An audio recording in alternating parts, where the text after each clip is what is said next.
అందరికీ నా నమస్సులు. బ్రహ్మ మానస పుత్రుడు రిభు పరమేశ్వరుని సమీపించి భక్తి పారవశ్యముతో తనివి తీరా ఆ మహదేవుని స్తుతించి ఆనందతుందిరుడై ప్రణమిల్లెను. అప్పుడు శివుడు తన శిష్యుడు రిభునకు ఆత్మజ్ఞాన బోధ చేశాను. రిభువు శివముఖత విన్న ఆ బోధనను కేదారమున ఉన్న మునులతో కూడి ఉన్న నిదాఘమునికి బోధన చేయగా ఆ విషయము సూత మహర్షి ద్వారా లోకవ్యాప్తమైనది.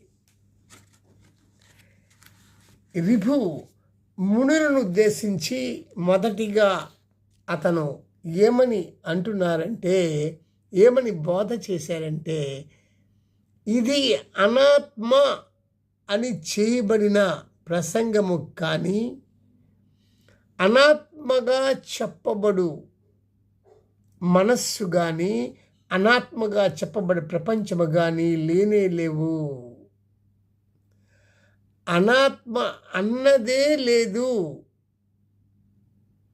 అని నిశ్చయాన్ని నీవు చెందు అని మునులను ఉద్దేశించి మునిని ఉద్దేశించి అతను మొదటిగా ఉపదేశించారు.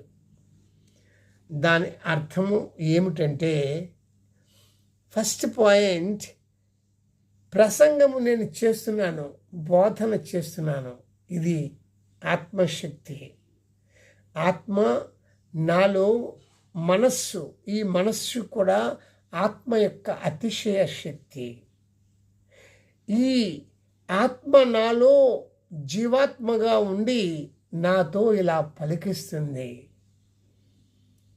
సర్వ ప్రపంచము, యావత్ జగత్తు అంతా మిథ్య అయినప్పటికీ కూడా ఈ మిథ్యగా కనిపించే, భ్రాంతిగా కనిపించే యావత్ జగత్తు అంతా ఆత్మ యొక్క చేష్టలే, ఆత్మ స్వభావమే అని చెబుతూ ఉన్నారు. ప్రతిదీ ఆత్మయే అని గుర్తించు, గ్రహించు. ఇందులో అనాత్మగా ఉన్నది ఏమీ లేదు. ఇంకొక విషయం ఇందులో నుంచి మనం అర్థం చేసుకోవాల్సింది, ఎవడు సకల జీవరాశులను